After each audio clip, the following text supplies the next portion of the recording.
The NIH grants Ohio State University $3.6 million to study microaggressions on pansexual youth. $3.6 million? So we got this professor receives a 5-year grant, 5 years, to fund the project titled Bisexual Adolescents and Young Adults Risk for Depression and Suicidal Ideation.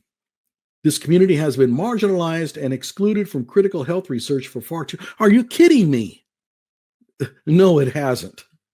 The findings will inform the development of interventions designed to help bisexual and pansexual adolescents and young adults overcome microaggressions and discrimination and improve their mental health outcomes. And I'm going to tell you something right now. These are perfect research studies to always produce the results that the researchers want. They are going to find what they want to find every time. Okay. Did not respond to requests for comments. They never do.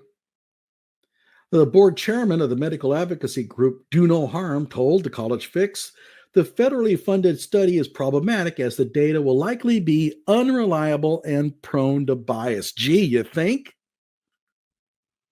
And you may be wondering, like, at some point, why is it that there are so many studies out there that show that trans women, men that become women, they have no physical, say, advantage over women? Well, why do you think there are so many of these studies? It's because of bias.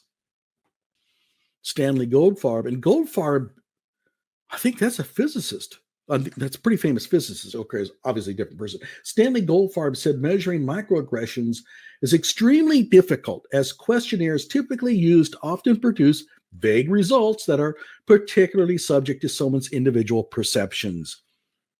Here's a question. Has someone disrespected you? Well, if someone hasn't disrespected you, then you aren't doing much, right? Oh boy. Professor Dyer's team does plan to use questionnaires to collect data. Ouch. Okay. And I'm wondering how they're going to collect that data. Now, I'm telling you right now how they often do it.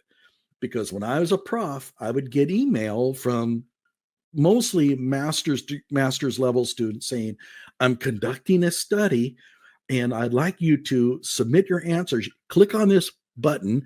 You'll go to a webpage and you'll fill out this survey. And I would respond back that this is worthless. Any kind of online questionnaire survey is worthless.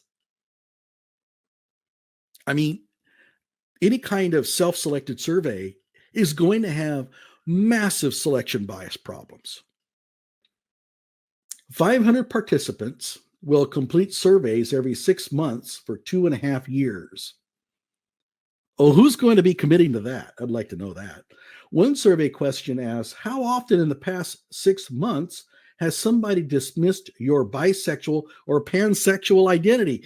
Gee, I wonder if they are targeting certain people to complete these surveys. And I wonder if this collection of people they're targeting might be biased in some way. Do you think that the people that they are going to be collecting data from form a representative sample of the larger population? Goldfarb said the word dismissed in this context probably refers to some type of misgendering. However, it is often difficult in social contexts to determine the intention behind an act. I think there's a mindset people have where they feel like they're always being treated poorly. They tend to scan for insults. They look for racism and slights under every rock, right? I once heard a psychologist speak in those terms. So they see everything as an insult. And these are the people who are going to be likely completing these surveys. If someone enters a room and stands out from the usual crowd, people might look askance at them. but there's no way to accurately and reliably measure that reaction. Correct. One person's microaggression can be something that another person totally ignores. Now, here's one thing I've noticed in research articles. And in fact, I referee a paper, one of these engineering education journals. Okay. And I get these education projects come at me once in a while. And I will respond, I will say, look, you have a serious problem with your bias in your research design. And they'll come back and they'll say, well, we have acknowledged that. If you'll read in section 2 that we acknowledge this problem, yeah, but you didn't fix it. I don't give a shit whether you acknowledge it or not. So we have an agreement that you have a big problem in your research design. Gee, that doesn't help you. That hurts you. You're not even putting up a fight. I don't care about you acknowledging the problem. You need to fix the problem. And they won't, because they can't. Why? Well, here's the problem. Traditionally, back in the day, a researcher would collect data by going down to local Walmart or the mall. The malls were great, right? Because you get a very good cross-section of people going to malls. And you were walking along and they would approach you and say, hey, I'm doing a research study. I was wondering to know if you could answer some questions. Okay. You go to the mall and you have these little, survey questions. You approach people and you say, blah, blah, blah, whatever. The trouble is that takes effort. Nobody wants to go to the mall anymore, and they don't want to do any work. They have this email, which means you can send out 500 emails to people and collect your data like that. The creation of the questionnaires and the collection of data takes minutes. Maybe you can wait a day or two. And so this has helped countless graduate students and researchers perform studies, collect data, and publish. The trouble is it's worthless. And I have pointed this thing out to many a grad student saying that your results are not going to mean anything.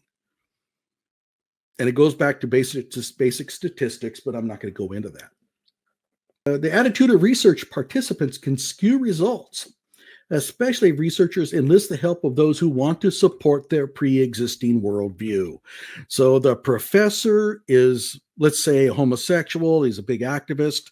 And he's going to surround himself with graduate students who are what? The same. And they're going to go out to try to prove something. And if they get good results, great. If they don't, they can fake them, or they can just shelve them and shut down the study. But there's something they will not do, and that is they will not publish them. A researcher in a field that is highly, let's say, emotional, socio-emotional, will not publish negative results. They will just simply not do it. So there's your problem. If you're recruiting people and telling them, I want to do a study about microaggressions, then you're going to get people that are particularly interested in the issue. It's not going to be a random sample of people that are bisexual, okay, or gender nonconforming, right? So this goes back to statistics, right? Your sample has to reflect the larger population, but it's not going to.